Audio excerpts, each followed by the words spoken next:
The alarms on my ship had barely gone quiet when I saw him for the first time, kneeling on the cold floor of my boarding bay, his wrists bound, his uniform torn at the shoulder, blood dried along a shallow cut on his cheek. My name is Vexthal Kor, Fleet Commander of the Cryonid Dominion, and on that day I believed I had won something small and easy. I had no idea I was holding the last calm moment of my entire life. We had ambushed a lone Terran salvage vessel drifting near the edge of neutral space. It carried no weapons worth mentioning, no escort, nothing but cargo containers and a single crew member. My soldiers dragged him out before he could reach for anything, though later I would learn he never reached for anything at all. He did not fight, he did not scream. He simply looked at each of my soldiers, one by one, as if memorizing their faces, and then he looked at me. His name, according to the identification chip we pulled from his jacket, was Ellis Marsh, human, 29 years old, listed occupation, deep space engineer. Nothing about him looked remarkable. He was not unusually tall, not unusually strong, not armored in anything special.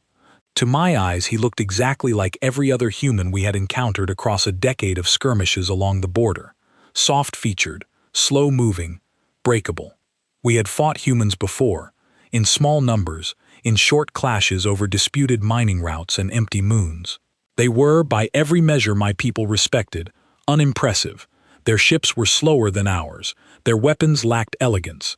Their numbers were scattered thin across a single, fragile home system, while my dominion commanded 12 systems, 300 worlds, and fleets so vast that when we moved together, we blotted out starlight.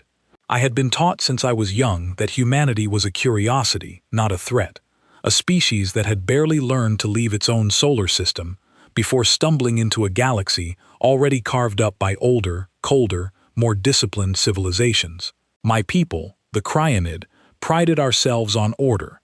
Humans, from what little we understood of them, seemed to run on something messier. Instinct, emotion, attachment. That last word would come to mean more to me than I ever expected. I ordered Marsh brought to my flagship, the Ashvale Crown, and had him placed in a holding chamber near the command deck, close enough that I could watch him personally. Capturing a human alive was rare. Most encounters ended quickly, and not gently, and I will not pretend otherwise, though I will not dwell on the details either. What mattered to me, in that moment, was that I finally had something the propaganda officers back home could use. A living human, paraded before client worlds, would remind every uncertain system in our territory exactly whose boundaries they lived inside. I remember walking into that chamber expecting fear. I had seen fear in 100 different species, across 100 different worlds, and it always looked the same: wide eyes, shallow breathing, a desperate scanning of exits that do not exist. I expected Marsh to beg. I expected him to offer information, resources, anything, in exchange for his life. Instead, he looked up at me with an expression I did not have a word for yet, and he asked, in a voice far too steady for someone in his position, if we would let him go. I laughed. My officers laughed with me, because that is what officers do. I told him that humans were not in a position to make requests, and that his people would receive our terms soon enough. Ransom demands, humiliation broadcasts, footage meant to remind the galaxy of our strength. I told him this the way one explains a simple fact to a child. Marsh did not argue. He did not plead. He simply said, without raising his voice, that they would come for him. Not his government, not his military. He used the word they, and something about the way he said it made the hair along my neck plates rise, though I did not understand why at the time. I dismissed it as bravado, the kind of hollow defiance that weaker species sometimes cling to when they have nothing else left. I ordered the transmission sent to Earth's High Command that same hour, our terms attached, our demands clear, our confidence absolute. I did not know, standing in that chamber, that I had just started a countdown I could not see. Over the following hours, I studied him the way I studied any asset of value. I reviewed the surveillance footage from his cell. He ate nothing offered to him. He drank only water, and only a little. He did not pace. did not shout, did not throw himself against the walls the way frightened prisoners sometimes do. He sat, mostly still, and his lips moved now and then, silently, as if he were counting something only he could see. One of my junior officers, a sharp young crionid named Threll, was the first to notice. She had been assigned to monitor him overnight, and she came to me the next morning with unease written across her face, an expression I had rarely seen on her before. She told me the prisoner had not slept, not once. He had simply sat in the corner of his cell, eyes open, breathing slow, counting. I told her not to concern herself. Humans were known to behave strangely under stress. I reminded her that we held every advantage, that our fleets outnumbered anything Earth could field by a margin so large it was almost embarrassing to compare, and that whatever quiet ritual this human was performing in his cell meant nothing against the reality of our power. I want to be honest with whoever hears this account. I want to explain exactly how certain I was, because I think that certainty is the only way to understand what came after. I did not underestimate humanity out of foolishness. I underestimated them because everything I had ever been taught, every report I had ever read, every battle my people had ever fought against them, supported that underestimation. Humanity looked, by every visible measure, like a species still learning to walk among the stars. What none of us understood, not yet, was that we had never actually tested them. We had skirmished with border patrols and salvage crews. We had never touched anything they considered essential. We had never taken something or someone they were unwilling to lose. Ellis Marsh was about to teach us the difference. That evening, I visited his cell again, partly out of duty, partly out of a curiosity I could not fully explain to myself. I asked him plainly why he was not afraid. I told him I had seen fear from creatures far larger and far more dangerous than him, and that his calm unsettled my crew more than any struggle would have. He was quiet for a long moment before he answered.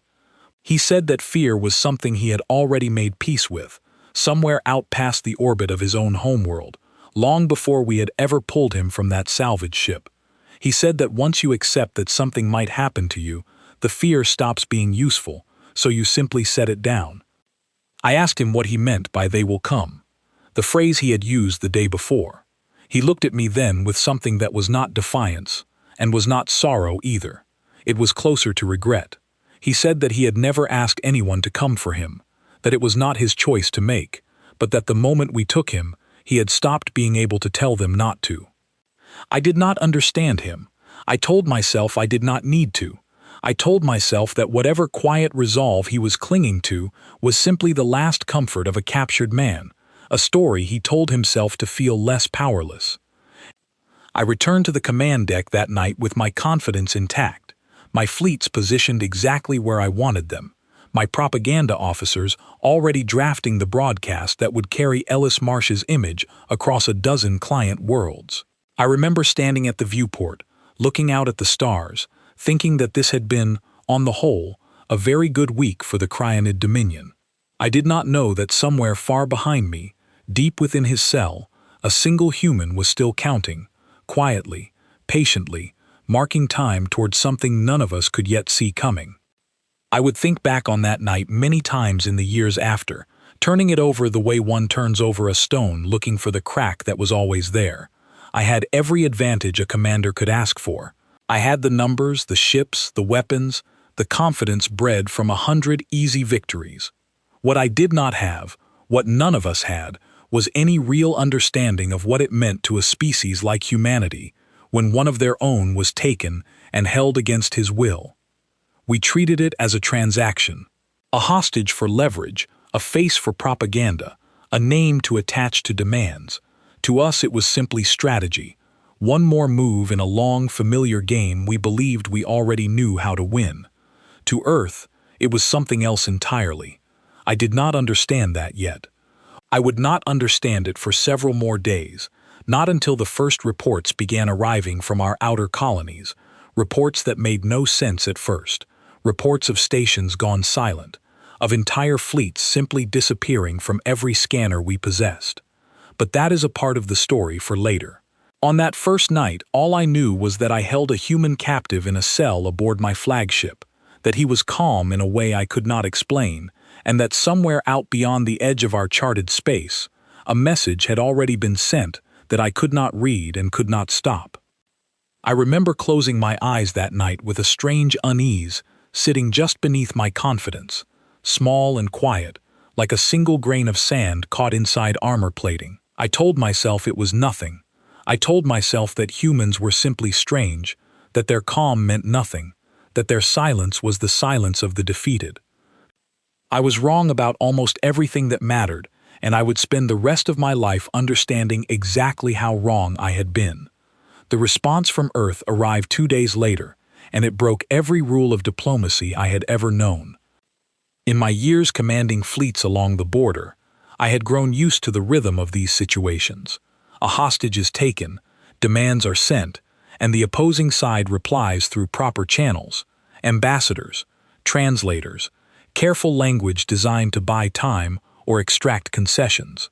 It is a slow dance, predictable in its steps, and I had performed it many times with many species across many systems. Earth did not dance. The message came through a channel none of my communications officers recognized, bypassing 3 layers of Dominion security as though they were not there at all. My chief communications officer, a nervous but capable crionid named Yassith, brought it to me personally, his hands trembling slightly as he set the data slate on my table. There was no greeting, no introduction, no formal seal from any government body we had on record. It was addressed to me by name, Vexthal Kor, which unsettled me more than I wanted to admit, since I had given no name in our original transmission to Earth's High Command. Somehow, they already knew exactly who held their engineer. The message itself was short. It identified its source only as Terran Joint Command. It did not list demands. It did not offer negotiation. It contained a single line beneath the greeting, a countdown timer already ticking downward from a number I did not understand, and 6 words that I have never been able to forget. Return him, or we begin. I read it 3 times, waiting for the rest, the part that would explain what beginning meant, the part that would list conditions or threats I could measure and respond to. There was nothing else. No demands for territory, no request for compensation, no mention of prisoner exchanges. Just a warning stripped down to its barest possible form, as though whoever had written it saw no need to explain themselves further. I called an emergency council that evening aboard the Ashvale Crown. My senior officers gathered around the long obsidian table in my command chamber, and I laid the message before them. I remember the reaction clearly, because it mirrored my own at first, a kind of disbelieving amusement. Commander Dressall, my second in command, a veteran of 11 border campaigns, was the first to speak. He said that this was the most transparent bluff he had seen in his career. He pointed out, correctly, that Earth possessed a single home system, a handful of colonies still struggling to establish themselves, and a military that by every metric we tracked remained decades behind our own in propulsion, weapons yield, and fleet coordination. He said that a species capable of such a threat would have used it long before now, in any of the dozen border skirmishes we had fought against them over the years. He said humans understood, on some level, that they could not back up a threat like this, and that the message was nothing more than desperation dressed up as confidence. I found myself agreeing with him, and I said so. I reminded the council that we had engaged human forces before, that we had studied their ship designs, their weapon signatures, their communication patterns, and that nothing in any of that data suggested a capability beyond conventional warfare. Whatever this beginning was meant to be, I assumed it would look like any other assault, ships arriving, weapons firing, a battle we were more than equipped to win. I decided, in that meeting, to use Marsh publicly. I reasoned that if Earth wanted to make threats, the appropriate response was to demonstrate exactly how little those threats meant to us. I ordered my officers to arrange a broadcast. Marsh presented before a rotating selection of our client worlds, a symbol of Dominion's strength meant to remind every uncertain system along our border exactly who controlled the balance of power in this part of the galaxy. I believed, foolishly, that this display would either force Earth into a rushed and reckless rescue attempt, one we could crush easily and use as further proof of our dominance, or it would simply demonstrate to Earth that their threats carried no weight against us. I gave the order to prepare the broadcast for the following day. That night, I visited Marsh's cell again. I do not fully know why. Perhaps some part of me, some quiet instinct I had not yet learned to trust, wanted to see his reaction to the countdown, wanted to gauge whether the confidence in that message matched the man sitting in my ship's holding chamber. He looked thinner than he had 2 days before. He had eaten almost nothing since his capture, a detail my medical officer had already flagged as concerning, though not dangerous yet. When I asked him about it, expecting the answer any prisoner might give, weakness, despair, loss of appetite from fear, he gave me something entirely different. He said he was conserving something. He did not explain what. When I pressed him, he simply said that his body would need what strength it had later, and that eating heavily now would only slow him down when the time came. I remember finding this answer strange in a way I could not name at the time. It was not the language of a broken man. It was the language of someone preparing. I told him about the message from his government. I watched his face carefully as I described the countdown, the 6 words, the complete absence of any demands. I expected some flicker of hope, some sign that he believed rescue was coming in a form he understood and welcomed. Instead, his expression grew heavier, almost sorrowful. He asked me, quietly, if I had a family. I told him that was not information I intended to share with a prisoner. He nodded slowly, as though he had expected that answer, and he said that he hoped, for my sake, that whatever happened next, I would be far away from wherever it began. I did not understand what he meant. I told myself, again, that it meant nothing, that it was simply the strange comfort a frightened mind builds for itself. I left his cell that night carrying a small, persistent unease that I still could not name, a feeling that sat uncomfortably alongside my confidence, refusing to be fully silenced no matter how many times I reminded myself of our fleet numbers, our weapon superiority, our long history of victory against lesser powers. The broadcast went forward as planned. Marsh was presented before representatives of 12 client worlds, his image transmitted across our territory as proof of Dominion's strength. I watched from the command deck as the feed went out, watched the confidence return to my officers' faces as they saw client governments respond with the deference we expected, formal messages of loyalty, renewed tribute agreements, nothing resembling the panic or resistance we might have worried about. For a short while, it felt as though the strategy had worked exactly as intended. I remember the following 2 days as strange in a way I still struggle to describe. Life aboard the Ashvale Crown continued in its usual rhythm. Patrols, reports, supply logistics, the ordinary business of running a fleet. And yet beneath that rhythm, something felt different. My officers spoke a little quieter than usual. Sleep came a little harder to me than it normally did. I found myself checking the countdown message more often than I wanted to admit, watching the numbers fall, telling myself each time that it meant nothing, that Earth's threat would expire into silence the way every empty threat eventually does.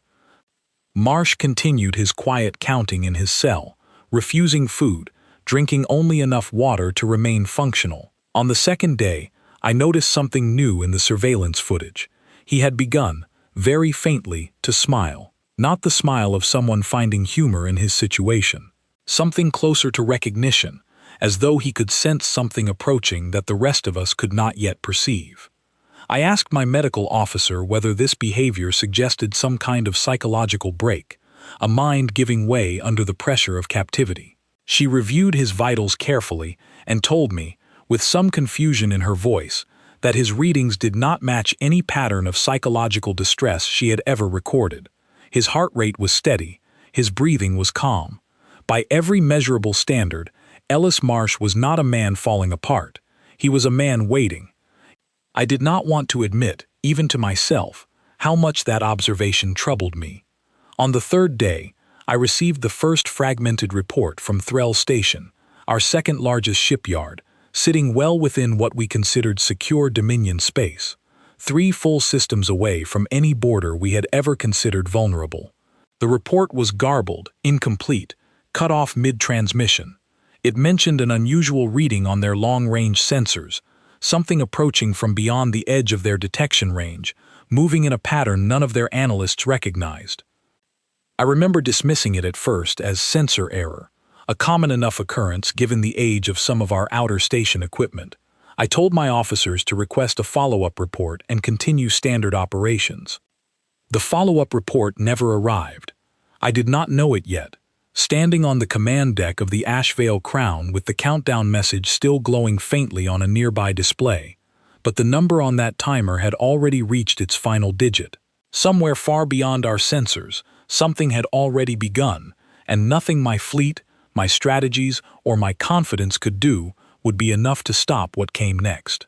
I think back now to that final quiet moment before the silence from Threll Station became something impossible to explain away, and I recognize it as the last true peace I would ever know.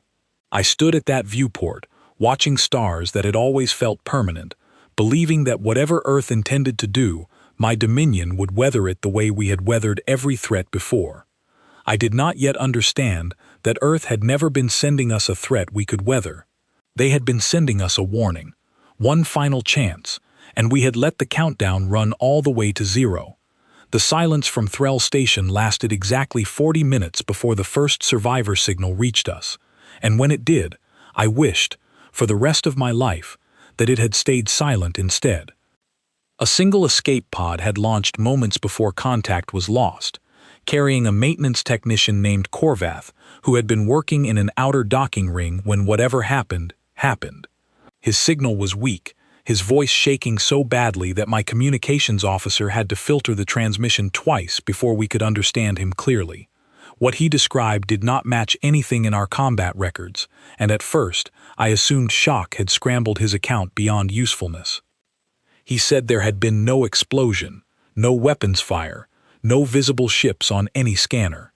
He said the station's outer hull had simply begun to change, turning from solid metal into something fine and gray, like ash caught in wind, spreading inward through the corridors, faster than anyone could run. He said he had watched 3 of his crewmates simply stop existing in the space of a few seconds, their bodies dissolving into that same gray dust before his eyes, and that the dust itself seemed to move with purpose, seeking out anything solid and unmaking it on contact. I remember standing on the command deck, listening to this account, and feeling something cold settle into my chest that had nothing to do with the ship's climate controls. My instinct, trained by decades of command experience, told me this was some kind of new weapon, a chemical or molecular agent we had not encountered before. I ordered every available sensor array focused on Threll Station's last known position, demanding hard data instead of a frightened technician's panicked description. What came back confirmed the worst parts of his account, while explaining none of it. Threll Station was gone. Not damaged, not destroyed in any conventional sense, simply gone, replaced by a slowly expanding cloud of fine particulate matter drifting in the space where 300,000 tons of shipyard and 11,000 crew had existed only hours before. There were no debris fields of the kind we normally associated with destroyed vessels, no scorched hull fragments, no wreckage to recover. There was only dust, spreading outward in a pattern too even, too deliberate, to be the result of any explosion I had ever studied. I ordered a full fleet alert across every Dominion system within 3 days' travel of Threll Station's location. I told myself this was still explainable, still a weapon we could eventually understand and counter, still a problem that could be solved through strength and strategy, the way every other problem had been solved across the long history of the Cryanid Dominion. The second report arrived less than 6 hours later, from a mining colony 2 systems further out, a world called Dressa's Reach that housed nearly 40,000 civilians alongside its industrial workforce. The pattern was identical. No warning, no visible attacker. Sensors detecting an approach from beyond normal range only seconds before all contact ceased. When a scout vessel arrived to investigate 12 hours after the colony went silent, they found the same gray dust settled across the surface of an entire world, coating what had once been cities and farmland alike in a fine, undisturbed layer, as though something had passed through with perfect and total precision, leaving nothing alive and nothing recognizable behind. I want to be honest about what I felt in those hours, because I think understanding my fear is the only way to understand what happened afterward. I had commanded fleets through real battles. I had lost ships, lost soldiers, watched conflicts unfold in ways that tested every strategic instinct I possessed. None of that experience prepared me for an enemy I could not see, could not target, and could not predict, one that moved through our territory, erasing entire worlds without ever once appearing on a single sensor array capable of showing us anything more than its approach and its aftermath. My council convened again, and this time there was no laughter, no dismissive confidence. Commander Dressel, who had called Earth's warning an empty bluff only 3 days earlier, sat pale and silent through most of the meeting, staring at the tactical display where 2 red markers now indicated the locations of Threll Station and Dress's Reach, both reduced to lifeless clouds of drifting dust. We debated everything we could think of. Some officers proposed this was an elaborate deception, that Earth had somehow staged these events using assets already embedded within our territory, though no one could explain how or why such assets would have gone undetected for years only to activate now. Others suggested a new alliance, some third-party species with technology far beyond anything we understood, working alongside Earth for reasons we could not guess. I listened to every theory, weighed each one against the data we had, and found none of them satisfying. It was Yasith, my nervous communications officer, who finally said the thing none of us wanted to say aloud. He pointed out that both destroyed locations lay along a direct line extending outward from Earth's home system, moving steadily toward our position, toward the Ashvale Crown, toward the prisoner sitting quietly in a cell 3 decks below where we stood arguing. He said, very softly, that whatever this was, it was not random. It was following a path, and that path led directly to us. I left that meeting and went straight to Marsh's cell, moving faster than I had moved in years, my composure slipping in a way that would have embarrassed me under any other circumstances. He was sitting exactly where he always sat, calm, still, his eyes open. When I entered, he looked up at me, and for the first time since his capture, I saw something in his expression that was not quite sorrow and not quite pity, but sat somewhere close to both. I demanded he call it off. I told him about Threll Station, about Dress's Reach, about the dust and the silence and the 11,000 crew who no longer existed. I told him this was not the leverage he thought it was, that no hostage in the history of my dominion had ever been worth this cost, and that if his people wanted him back badly enough to erase entire worlds, then they could simply have him, immediately, without further conditions. Marsh was quiet for a long moment. When he finally spoke, his voice was gentle in a way that made the words hurt more than any shout could have. He said he had never asked anyone to come for him. He said that was the truth, and he needed me to understand it, but he said that from the moment we took him, from the moment we chose to hold a human against his will and parade him before other worlds as a trophy, the choice had stopped belonging to either of us. He said his people did not make threats they did not intend to keep, and that somewhere, long before this war of ours began, Earth had made a promise to every person who left its atmosphere, a promise that no matter how far they traveled, no matter what happened to them, they would never be abandoned to whoever took them. He said he had tried, in his own quiet way, in the only way available to a man in chains, to warn us. He said he had hoped, foolishly perhaps, that we would listen before it went this far. I asked him, my voice shaking in a way I had never allowed it to shake before any enemy, what exactly was coming for us. He looked at me with something close to genuine regret, and he said he did not know the details of the weapon itself, that such things were not shared even among the officers of his own military. But he said he knew, with complete certainty, that it would not stop, not until he was returned, or until there was nothing left of the Dominion capable of holding him captive any longer. I stood in that cell for a long time after he finished speaking, staring at a man who should have been powerless, who should have been afraid, who instead sat before me with the calm certainty of someone who understood, better than I did, exactly how this would end. I realized, standing there, that his composure had never been the composure of a man who had given up.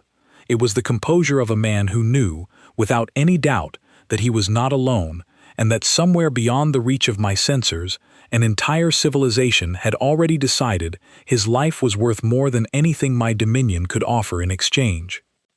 I gave the order that night to release him immediately, to arrange his transport back toward Earth's territory under full diplomatic protection, hoping desperately that it was not already too late to stop whatever had been set into motion. It was already too late. The dust had already begun spreading toward our third target before my order was even finished being transmitted, and nothing I did from that point forward would slow what was coming. My order to release Ellis Marsh reached the detention deck within minutes, but the dust did not care about orders, and it did not stop. Over the following days, I watched my dominion collapse in a way no military strategist, no historian, no war archive I had ever studied could have prepared me for. The pattern held with terrible consistency, always moving inward along that same straight line from Earth's home system, always arriving without warning, always leaving nothing behind but silence and gray dust settling over worlds that had, only hours before, held cities, families, entire histories stretching back generations. I received reports from 4 more colonies before I stopped being able to process them individually, and instead began tracking them the way one tracks a spreading illness, by scale rather than detail. A shipbuilding world called Farron Vale, home to nearly 200,000, gone in a single night. A research outpost studying deep space phenomena, its entire staff of scientists and their families erased before evacuation orders could even be issued. A client species world, the Dralkai, who had sworn loyalty to the Dominion 3 generations earlier and had never once seen real conflict touch their peaceful farming communities, reduced to the same fine gray dust that had claimed everything before it. I want to describe, as clearly as I can, what made this different from every war my people had ever fought. In our own conflicts, destruction came with warning. Fleets approached, weapons charged, battles unfolded across hours or days, giving defenders time to evacuate, to fight back, to at least understand what was happening to them. This was different. This arrived without a single visible ship, without a single detectable weapon discharge, without any warning, beyond a brief and unexplained sensor anomaly, moments before all contact ceased. Our scientists, our best analysts, studied every fragment of data we managed to collect, and none of them could explain how a weapon of this scale could move undetected, could unmake matter itself with such precision, or could travel with such relentless, unstoppable purpose. I ordered every fleet under my command to converge and form a defensive line ahead of the advancing pattern, hoping that concentrated firepower might at least slow whatever was coming, even if we could not yet understand it. 300 warships, the pride of the Dominion's Western Fleet, gathered at a choke point system called Vressa's Gate, weapons charged, shields raised, every sensor array straining to detect any approach long before it could reach striking range. I was aboard the Ashvale Crown at the center of that formation when the reports began arriving from our outermost picket ships. A sensor anomaly, faint at first, growing steadily stronger, approaching from a direction none of our tactical analysts had predicted. I remember the tension on the command deck in those final minutes, officers standing rigid at their stations, weapons crews reporting ready status across every vessel in the formation, a fragile and desperate hope building that perhaps, finally, we would see what we were fighting. We never did. The anomaly grew stronger for 11 seconds, and then every sensor across the entire fleet went dark simultaneously. I remember the silence that followed, the strange and terrible stillness of 300 warships losing all sensor contact at once, and then the reports beginning to arrive, first from the outer picket ships, then working inward through the formation with a speed that defied every tactical model we had ever built. Ship after ship reporting the same impossible transformation, hulls turning to fine gray dust from the outside in, crews vanishing mid-sentence during their final transmissions, weapons crews reporting contact with nothing, seeing nothing, able to fire at nothing because there was nothing visible to fire upon. I gave the order to retreat, though I knew even as I gave it that retreat would not be enough. The Ashvale Crown pulled back at maximum speed, and I watched through the viewport as ship after ship around us simply stopped existing, their outlines dissolving into that same terrible gray cloud that had already claimed so many worlds.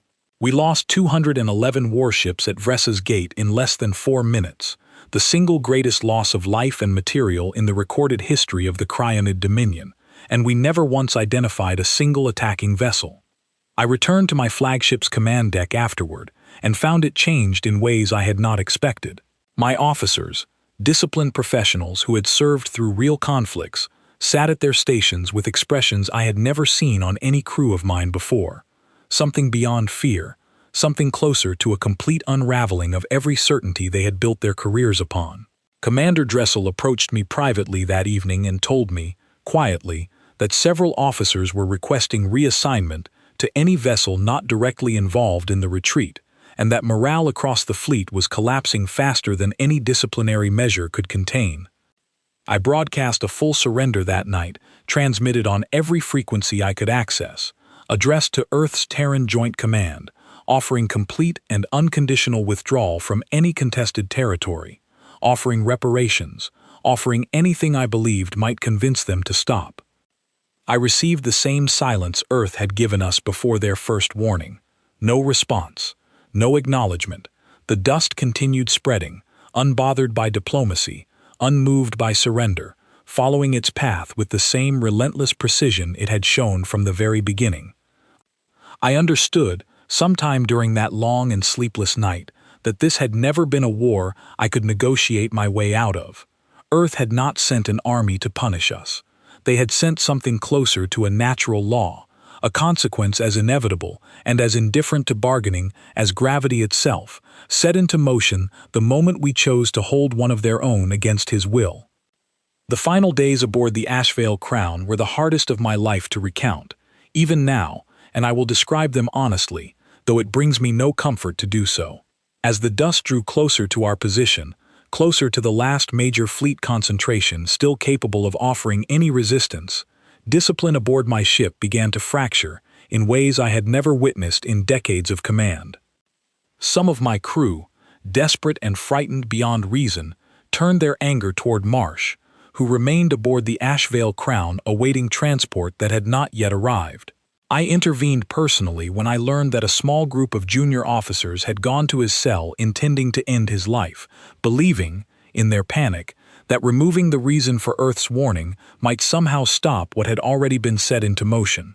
I explained to them, as calmly as I could manage under the circumstances, that this act would accomplish nothing beyond adding to a death toll already too large to comprehend, and that whatever mercy remained available to us now depended entirely on Marsh reaching Earth alive and unharmed.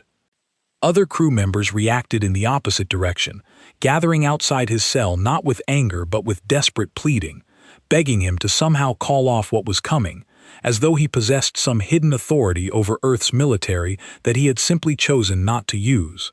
I remember standing near that cell during one such gathering, watching Marsh through the reinforced viewport, watching his face as dozens of Crionid crew members begged a single captive human for a mercy he had never claimed the power to grant.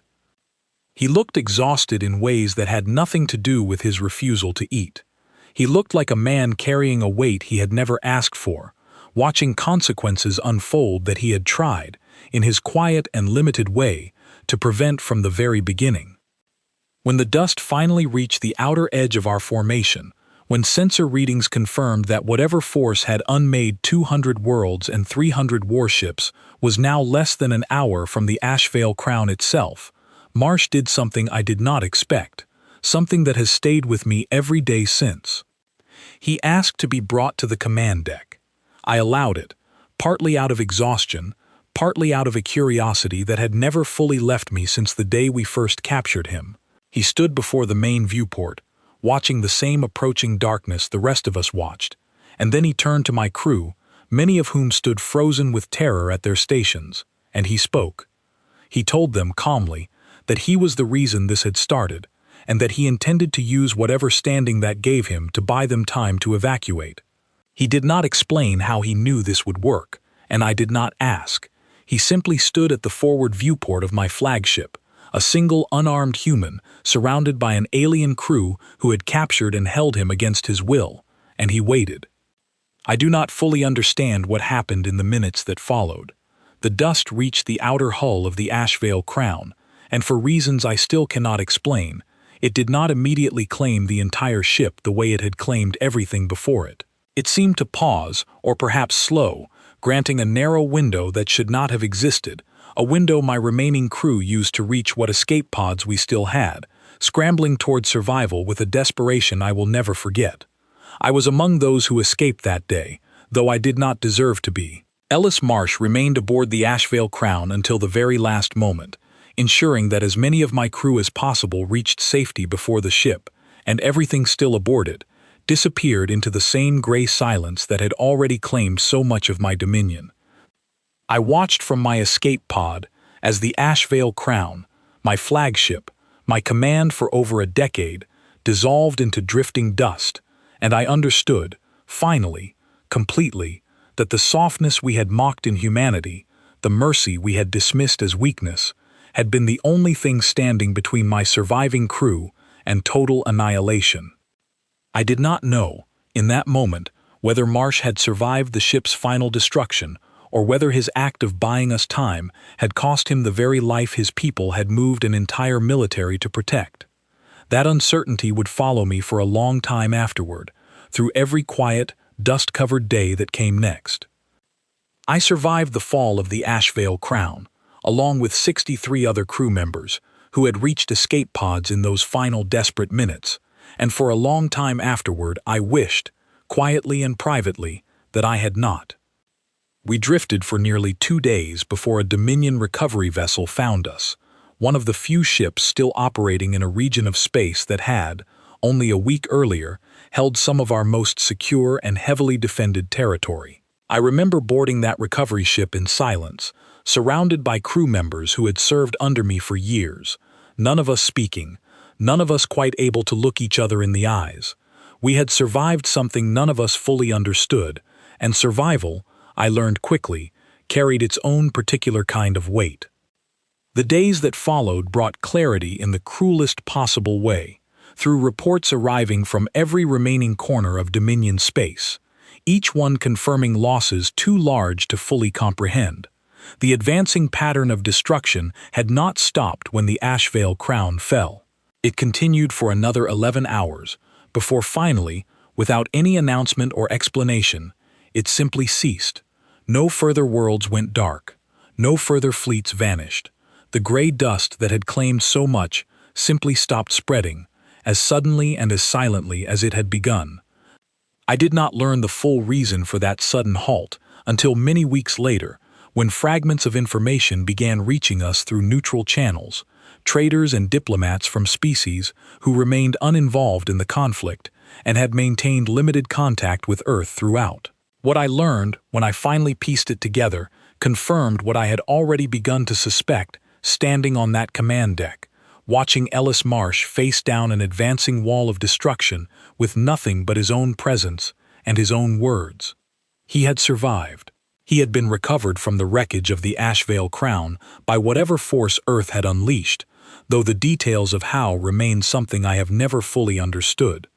The moment his safe recovery was confirmed by Earth's command structure, the advancing pattern stopped completely, its purpose fulfilled, its terrible task complete. The scale of what remained of the Creonid Dominion, once the dust finally settled, was almost too small to comprehend against what we had been only weeks earlier. Of our 12 core systems, 7 had lost the entirety of their orbital infrastructure and a significant portion of their populated worlds. Our military, once numbering in the tens of thousands of vessels across every classification, had been reduced to a scattered handful of surviving ships, most too damaged or too far from supply lines to offer any meaningful resistance to anything, let alone another power like the one that had just humbled us so completely. Client species who had sworn loyalty to the Dominion for generations began, almost immediately, renegotiating their allegiances, some turning toward neutral powers, others reaching out cautiously toward Earth itself, hoping to secure whatever protection might come from aligning with a civilization that had just demonstrated a capability no one in the galaxy had believed possible. I was recalled to what remained of our central government, a fractured council, operating from a surviving administrative world far from the worst of the destruction, and I gave a full account of everything that had happened, from the initial capture aboard that salvage vessel to the final moments aboard the Ashvale Crown. I remember the silence that followed my testimony, a room full of officials who had spent their careers believing in the absolute security of Dominion power, now forced to reckon with how completely that belief had been shattered by a single captured engineer and the civilization that refused to abandon him. There was no formal punishment handed down to me, though I have often wondered whether that was mercy or simply exhaustion on the part of a government too devastated to pursue further consequences. I was quietly relieved of my command and reassigned to what remained of our historical archive division, tasked with compiling an official record of what had happened, a record I understood, even then, would eventually become something closer to a warning than a history.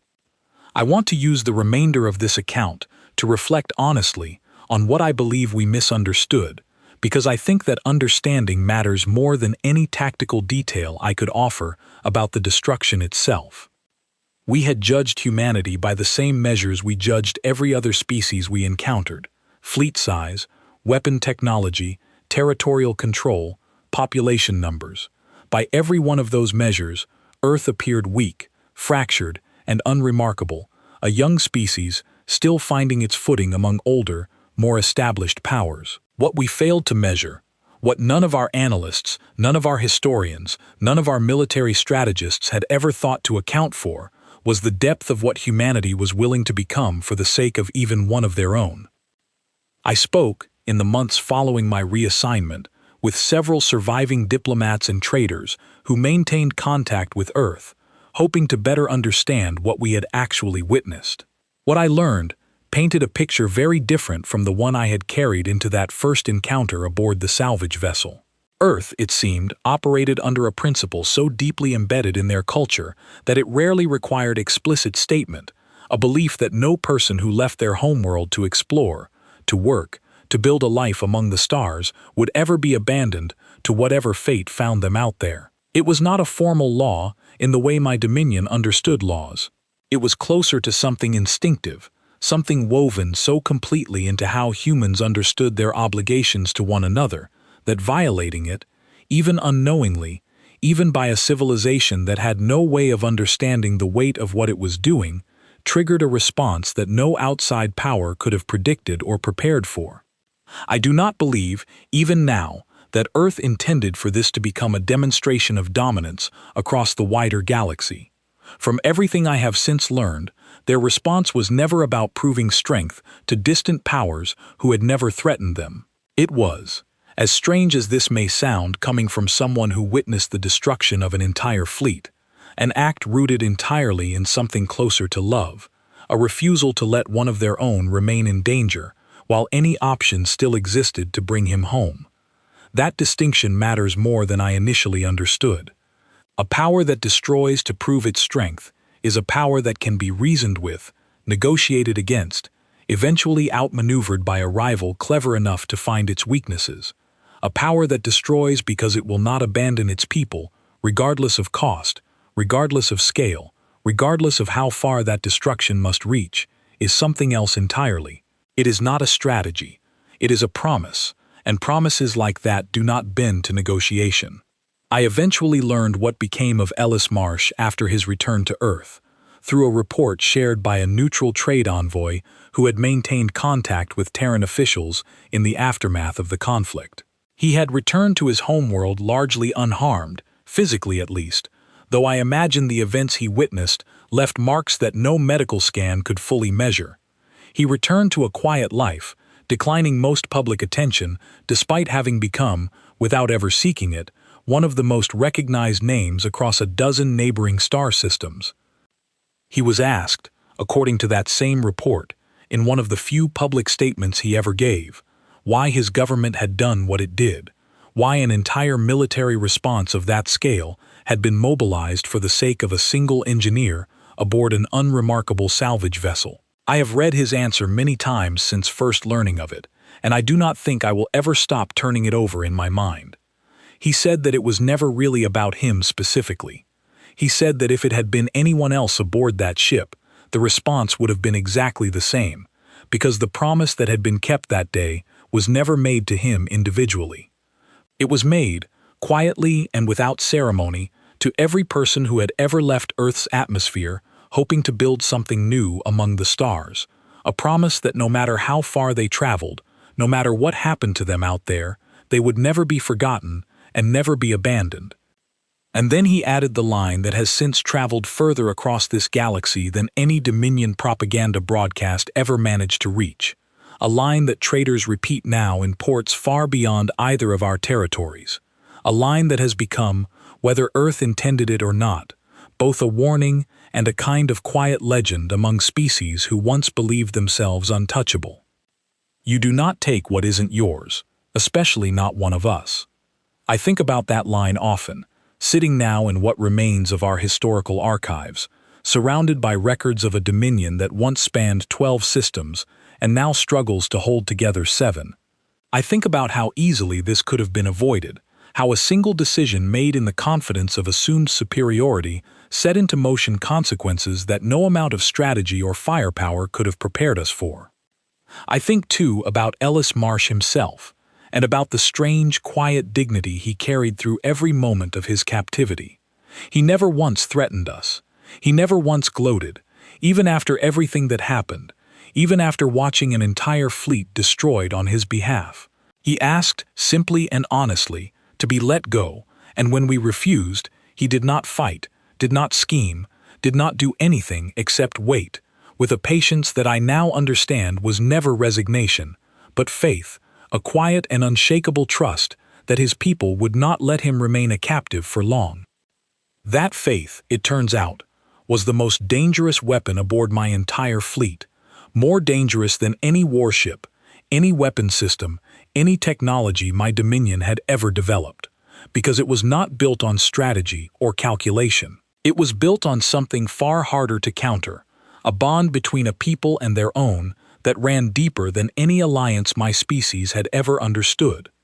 Threll Station remains, even now, a drifting field of fine gray dust, marking the edge of what was once a thriving Dominion shipyard. Traders passing through that region give it a wide distance, some out of respect, others out of a fear that has settled into the wider galaxy in the years since these events, a quiet understanding that whatever happened there was not something ordinary, not something that could be repeated or replicated by any other power seeking to test the same boundaries. I do not know if humanity understands fully what their actions did to the balance of power across this region of the galaxy. I suspect, from everything I have learned since, that they were never trying to send a message to anyone beyond their own borders. They were simply keeping a promise, the way they always had, the way I now believe they always will, regardless of who is watching or what cost that promise ultimately demands. I have spent the years since compiling this account not to excuse what my Dominion did, nor to glorify what Earth's response cost the galaxy in return, but because I believe understanding matters more than either excuse or glory. We took a man who did not belong to us, believing him weak, believing his people incapable of any real consequence, and in doing so, we uncovered something about humanity that every other power across this galaxy would do well to understand before making the same mistake we made. They are not measured by the size of their fleets or the reach of their territory. They are measured by what they refuse to abandon and by how far they are willing to go to keep even the smallest of their promises. I close this record with the same image that has stayed with me through every day since that final night aboard the Ashvale Crown, the quiet drift of gray dust still hanging where Threll Station once stood, a silent, permanent monument to the last time anyone believed they could hold one of Earth's own without consequence. Let this account stand as a warning to whoever finds it. Do not mistake their calm for weakness. Do not mistake their patience for surrender. And whatever else you do, across whatever corner of this galaxy you call home, never again make the mistake my Dominion made on that ordinary day when we captured a single, unremarkable human engineer and believed, with absolute and foolish certainty, that nothing would come for him. Something always comes for them. It came for Ellis Marsh, and it will come for the next one too, and the one after that, for as long as Earth remains capable of keeping the promises it has made to its own people among these stars.